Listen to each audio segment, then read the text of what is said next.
এ যেন সাধু বেশে পাকাচোর। অবশেষে ফেঁসে গেলেন গভর্নর আতিউর। বাংলাদেশ ব্যাংকের রিজার্ভ থেকে হ্যাকিংয়ের মাধ্যমে $101 মিলিয়ন লুটের ঘটনা ধামাচাপা দেওয়ার মাস্টার মাইন্ড তৎকালীন গভর্নর ডক্টর আতিউর রহমান। তার নির্দেশনায় রিজার্ভ থেকে ওই অর্থ সরানোর পর এ সংক্রান্ত গুরুত্বপূর্ণ ডাটা ও তথ্য মুছে ফেলা সব আয়োজন সম্পন্ন হয়। রিজার্ভ লুটের স্পর্শকাতর বিষয়টি বাংলাদেশ ব্যাংকের কর্মকর্তারা জেনে গেলে বোর্ডরুমের সবাইকে ডেকে সভা করে তাদের মুখ বন্ধ রাখার নির্দেশ দেন ডক্টর আতিউর।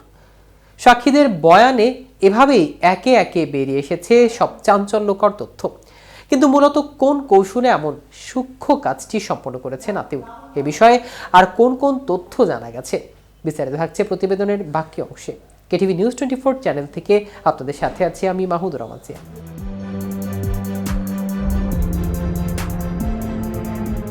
রিজার্ভ থেকে অন্তত $2 বিলিয়ন লুট করার পরিকল্পনা অংশ হিসেবে সুইফটের সঙ্গে হঠাৎ করেই আরটিজিএস কানেকশন স্থাপন করা হয়।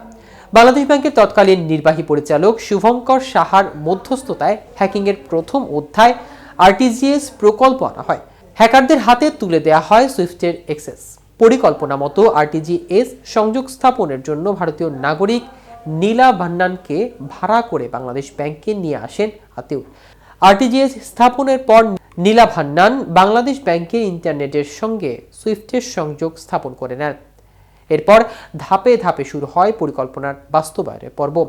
হ্যাকিংয়ের ঘটনায় পরপর আতিউর রহমান বাংলাদেশ ব্যাংকের সুইফট সার্ভার রুমে এসে কর্মকর্তাদের শাসিয়ে বলেন, যদি তোমরা কেউ বলো যে হ্যাক হয়েছে, তোমাদের কারো চাকরি থাকবে না, সবাইকে বরখাস্ত করা হবে। বাংলাদেশ ব্যাংকের এবিটি শাখার কর্মকর্তা বদরুল হককে হুমকি দিয়ে আতিউর বলেন, এই ঘটনা চেপে যেতে হবে। তিনি চাকরি রক্ষায় চুপ হয়ে যান। তিনি হ্যাকিংয়ের ঘটনায় পরবর্তী পর্বে আতিউরের অপরাধ নামার একজন গুরুত্বপূর্ণ সাক্ষী। আরেকজন সাক্ষী হলেন তৎকালীন ডেপুটি গভর্নর আবুল কাশেম। তিনি সুইফটের মাধ্যমে আরটিজিএস সংযোগ প্রদানে বিরোধিতা করেছিলেন, যে কারণে আরটিজিএস এর ফাইল তার মাধ্যমে কানেক্টিভিটি সংক্রান্ত অনুমোদন হওয়ার কথা থাকলেও গভর্নর আতিউরের ক্ষমতায় অপব্যবহারের মাধ্যমে সেই ফাইলে নিজেই সই করে চূড়ান্ত অনুমোদন দেন। অথচ ডক্টর আতিউর এতদিন একজন সজ্জন ও সুশীল হিসেবে দেশের সবার কাছে সুপরিচিত ছিলেন, এমন মন্তব্য সংশ্লিষ্টদের।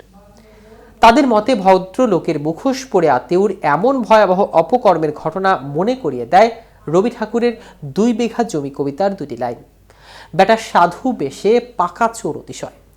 এ বিষয়ে আরও জানান, বাংলাদেশ ব্যাংকের রিজার্ভ হ্যাকিংয়ের পর তা চাপা দেওয়া সহ পুরো বিষয়টি নিয়ে ঘাটাঘাটি না করতে হুকুম জারি করেন আতিউর। অপরাধে জড়িতদের শনাক্ত করার ক্ষেত্রেও বড় ধরনের প্রতিবন্ধকতা সৃষ্টি করেন তিনি।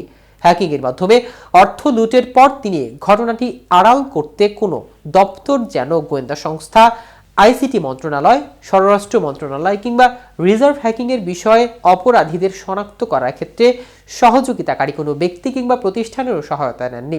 ফিলিপিন্সের একটি পত্রিকার মাধ্যমে খবর ছড়িয়ে পড়লে বাংলাদেশ ব্যাংকের রিজার্ভ হ্যাকিংয়ের বিষয়টি সামনে আসে। দর্শক, আজ এ পর্যন্তই। বিষয়টি সম্পর্কে আপনাদের কোনো মতামত থাকলে আমাদের কমেন্ট করে জানাতে পারেন। সাথে সাথে নিয়মিত আপডেট পেতে কেটিভি নিউজ 24 এর সাথে থাকুন। ধন্যবাদ সবাইকে।